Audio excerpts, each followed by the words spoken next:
अब हम लोग जो टेस्ट नंबर 2 है संभावित प्रश्न का 70वीं बीपीएससी के लिए, तो यहाँ पे टेस्ट नंबर 2 ऑर्गेनाइज किया गया था। वो इतिहास से 300 मार्क्स का टेस्ट हम लोग कराए थे, यानी कि यहाँ भी हमने कंटिन्यू 300 अंक का टेस्ट लिया, या मॉड्यूल वाइज में भी 300 का अंक लिया, या नहीं कि केवल 114 नंबर का। यहाँ जो संभावित प्रश्न टेस्ट नंबर 2 का है, मैं फिर डिस्कशन कर रहा हूँ और उम्मीद करूंगा कि आप सब इन प्रश्नों को एक बार देख के जाएं। अगर आपके पास कुछ आंसर पहले से बना हुआ है और कुछ आंसर नहीं बना हुआ है, तो क्या करें कि इनका आंसर तेजी में आप क्या करें कि अपने पास जो नोट्स होगा, किताब होगा, वहां से सब पूरा सिनॉप्सिस बनाने का काम करें। तो देखते हैं प्रश्न संख्या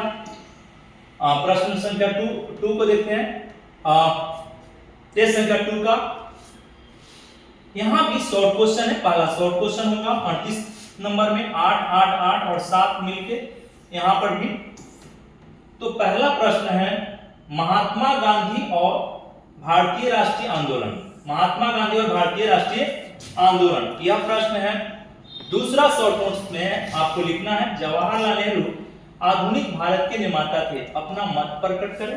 अगर आप प्रश्न ऑलवेज लिख चुके हैं तो कोई बात नहीं, अगर नहीं लिखे हैं इन प्रश्नों का एग्जैक्ट आंसर तैयार कर लें।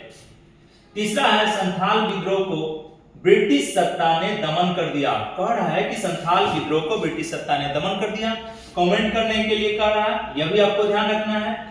बिरसा मुंडा एक सुधारवादी नेता थे, यह भी टिप्पणी करना है। तो सुधारवादी अगर आप ध्यान देकर नहीं जाएंगे कि किन किन प्रश्नों को लिखें, उनका एग्जैक्ट आंसर क्या हो सकता है, तो क्या होता है ना कि आप वहां सोचने में टाइम लगा देते हैं, जिसका प्रतिफल क्या होता है कि 4 मिनट से अधिक चला जाता है। कोई आंसर आपका 6 मिनट में लिखना है, किसी आंसर को 7 मिनट में लिखना है, शॉर्ट को किसी को 2 मिनट में लिख रहे हैं, अन्यथा क्या हो जाता है कि अनबैलेंस होता है, जिसका से आपके मार्क्स में वेरिएशन देखे जाते हैं। तो यह भी ध्यान रखना है कि 1857 का सिपाही विद्रोह, यह भी आपको होलिस्टिक समझना है शॉर्ट नोट्स के लिए।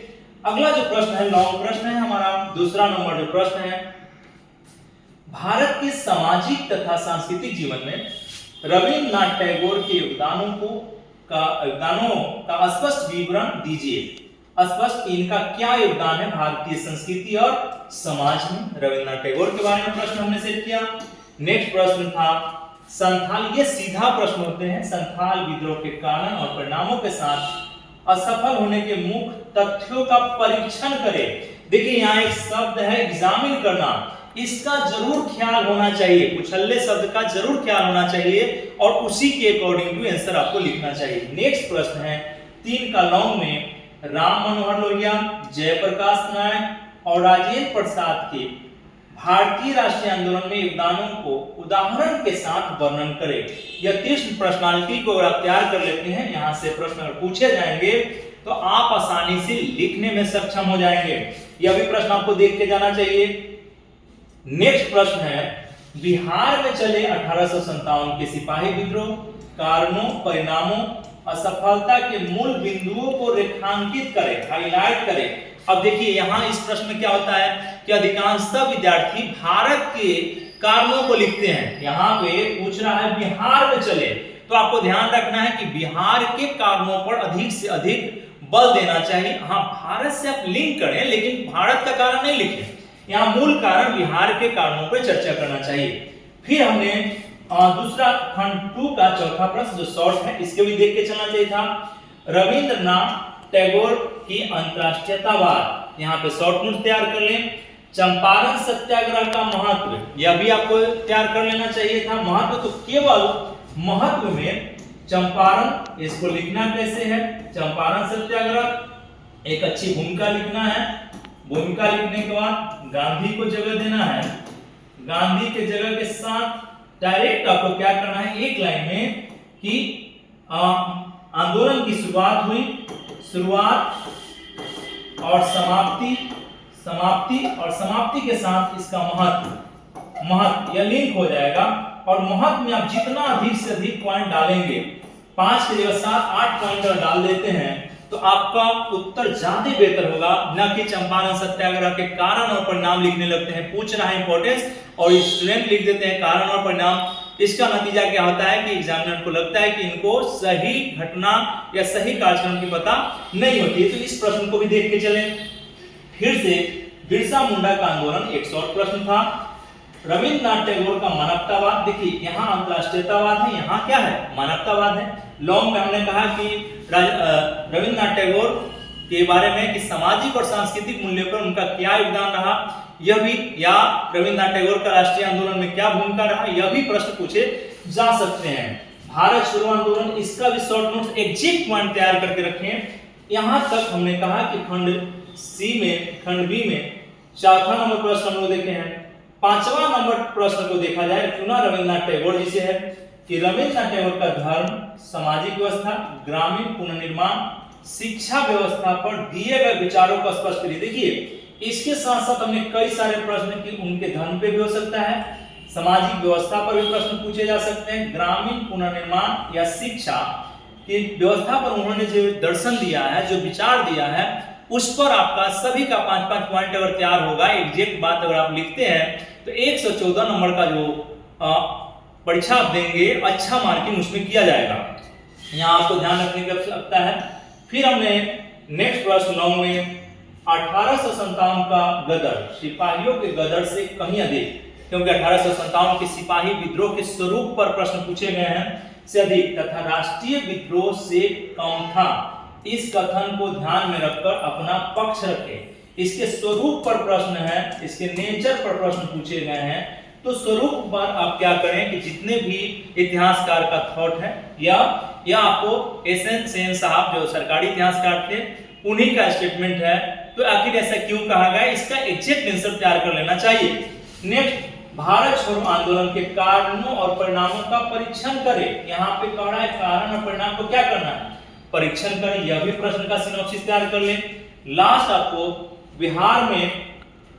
बिहार में पश्चात शिक्षा, प्रौद्योगिकी शिक्षा सहित विकास क्रमों का आलोचनात्मक मूल्यांकन करें। क्या करना है, आलोचनात्मक मूल्यांकन करें। तो आलोचना में उस समय आप सोचते हैं और पहले से सिनॉप्सिस तैयार है कि अगर शिक्षा, ब्रिटिश पश्चात शिक्षा का विकास क्यों किया गया, किस ऑब्जेक्टिव के साथ किया गया और उसका ऑब्जेक्टिव क्या था, इसी को लिखने के बाद आपको कहां-कहां शिक्षा का विकास किस-किस केंद्र में बिहार में हुआ और उसको भारत से जोड़ते हुए, जैसे मान लीजिए कि आप देखेंगे कि 1835 की मैकाले शिक्षा जो फिल्ट्रेशन थ्योरी से आधारित था, उसके बाद क्या चाईबासा पटना, कहां-कहां शिक्षा लगाए गए, उससे अगर आप बढ़ते हैं। लेकिन इसमें आपको ध्यान रखना है आलोचनात्मक पक्ष को, यह भी तैयार कर ले, एग्जैक्ट नोट्स तैयार कर ले कि आलोचना में कौन बात को किस बात को लिखा जाएगा जिससे कि आंसर सटीक होगा। इसके बाद फिर हमने 7वां प्रैक्टिस कराया शॉर्ट क्वेश्चन फिर हमने प्रैक्टिस कराया है सुभाष चंद्र बोस और राष्ट्रीय आंदोलन में भूमिका। यहां से भी शॉर्ट प्रश्न पूछे जा सकते हैं क्योंकि सिलेबस नहीं खोला गया है, फिर भी जो यूपीपीसीएस या यूपीएससी का ट्रैक रहा है उसी के आधार पर हमने क्वेश्चन को तैयार किया है। दूसरा, स्वामी सहजानंद सरस्वती और किसान आंदोलन पर एक टिप्पणी करी, यह भी प्रश्न होने की संभावना है, तो इसका आंसर आप तैयार कर लें। अगला, जयप्रकाश नारायण आजाद दस्तावेज, इसके शॉर्ट नोट्स आप तैयार करके रखें कि एग्जैक्ट पेस्ट करना है आपको। एग्जैक्ट अगर लाइन लिखेंगे तो निश्चित है कि एग्जामिनर सेटिस्फाइड होंगे और आपको मार्क्स देंगे ही देंगे। तो क्यों ना एक-एक नंबर, एक-एक पॉइंट नंबर आपको बढ़ा दिया जाए, जिससे कि क्या होगा कि आप मेंस पास करके इंटरव्यू के प्रिपरेशन में लगने का काम करेंगे। अगला जो है, दादा भाई नौरोजी ने भारतीय राष्ट्रीय आंदोलन को दिशा दी थी, टिप्पणी करें। तो दादा भाई नौरोजी के कामों को भी आप अपने लिस्ट बना ले। इसके बाद है डलहौजी आधुनिक भारत का निर्माता था, इसके बारे में भी क्योंकि पूछने की पूरी संभावना है, तो यह भी आपको एक शॉर्ट नोट तैयार करके रखना चाहिए। इसके बाद आगे महात्मा गांधी, लॉन्ग क्वेश्चन है, महात्मा गांधी के वर्ण व्यवस्था, एक सर्वोदय, जाति व्यवस्था और भारतीय शिक्षा व्यवस्था पर उनके चिंतन की व्याख्या करें। वह फिलोसॉफिकल दार्शनिक भी थे।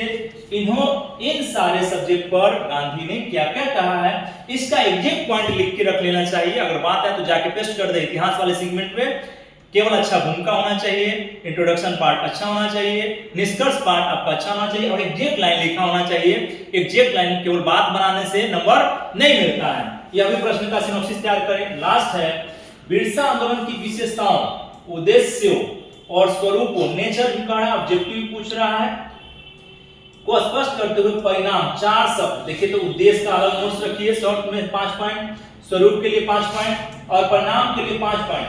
ठीक है। और विशेषता के लिए 5 पॉइंट यहाँ से, 5 पॉइंट यहाँ से, 5 पॉइंट यहाँ से, यानी कि 20 पॉइंट का एक नोट्स होना चाहिए और एग्जैक्ट मार्क आपको पेस्ट करना चाहिए। इतना सारा होने के बाद कुछ अन्य प्रश्न भी हमने लिखा, संभावित प्रश्न शॉर्ट एवं लॉन्ग में। राष्ट्रीय आंदोलन अभ्यास के लिए मैंने पढ़ाया था राष्ट्रीय आंदोलन मजदूरों का योगदान, राष्ट्रीय आंदोलन में मजदूरों का योगदान, यह भी प्रश्न एक बार पूछा गया इस तरह का। लॉर्ड वेलेस्ली के ब्रिटिश साम्राज्य का विस्तार किया, लॉर्ड वेलेस्ली ने ब्रिटिश साम्राज्य को विस्तार करने का काम किया, यह भी एक बार देखना चाहिए। ब्रिटिश आर्थिक नीति से समृद्ध भारत को नष्ट कर दिया, कि ब्रिटिश जो आर्थिक नीति था कैसे भारत की समृद्धि को नष्ट किया, यह भी शॉर्ट नोट्स में रख लेना चाहिए आपको। दूसरा, 19वीं शताब्दी के समय ब्रिटिश शासन के विरुद्ध प्रमुख जनजातीय विद्रोह या इसकी विशेषता, यह भी आपको ध्यान रखना चाहिए प्रैक्टिस में। गांधी जी का व्यक्तिगत सत्याग्रह, एक बार बीपीएससी इस पर प्रश्न पूछे हुए हैं, इन प्रश्नों को आपको देखना चाहिए।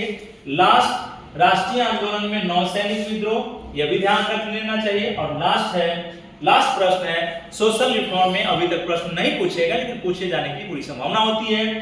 19वीं शताब्दी में भारतीय पुनर्जागरण के उदय, यह सारे प्रश्नों को उम्मीद करूंगा कि 114 अंक में अगर आपको अच्छा मार्क्स लाना है, दिया तो आप करेंगे ही, प्रैक्टिस का चीज है इसमें। तो आपको क्या करना चाहिए, पहला कि सभी का एक तो बेहतर भूमिका लिखना चाहिए, बेहतर भूमिका, यह ध्यान रखें। एक दूसरा कि आप एग्जैक्ट बात लिखें, दूसरा करने का मतलब कि जितना आंसर का डिमांड है उतना ही लिखने का काम करेंगे। अगर आप मूल बात, जितना मूल बात है उतना ही लिखें, मूल बातों को लिखिए, एग्जैक्ट बातों को लिखने का काम करें। तीसरा, सभी का क्या करिए कि शॉर्ट नोट्स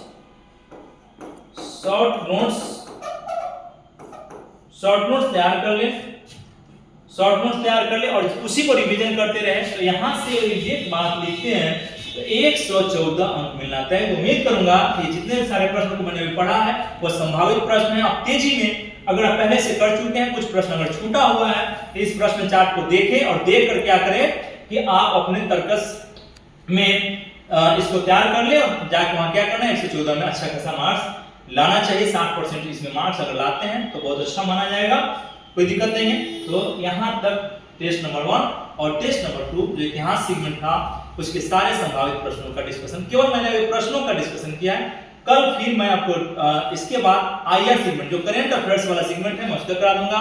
फिर उसके बाद पॉलिटी में जितने टेस्ट हुए हैं, 2 टेस्ट हुए हैं, उसके बारे में बता दूंगा। पॉलिटी के जस्ट बाद ज्योग्राफी का जो मैंने क्वेश्चन सेट किया उसको आप देख लीजिए। ज्योग्राफी के बाद इकोनॉमिक्स देख लिया जाए। इकोनॉमिक्स के बाद आपको साइंस एंड टेक के सारे प्रश्नों को देख लेना चाहिए। सारथी फॉर सिविल सर्विस के द्वारा जो क्वेश्चन प्रीवियस ईयर को ध्यान में रखते हुए जो यहाँ टेस्ट लिया गया है, इन प्रश्नों को देख लीजिए। पहले से जो पढ़े हैं उस आपके लिए काम करेगा। इसके साथ साथ जो अभी जो छूट गए हैं उन प्रश्नों को देखकर जाइए। उम्मीद करूंगा कि आपका जीएस पेपर 1 और जीएस पेपर 2 बेहतर जाए, यही शुभकामना हमारे और हमारे टीम का होगा। बहुत बहुत धन्यवाद।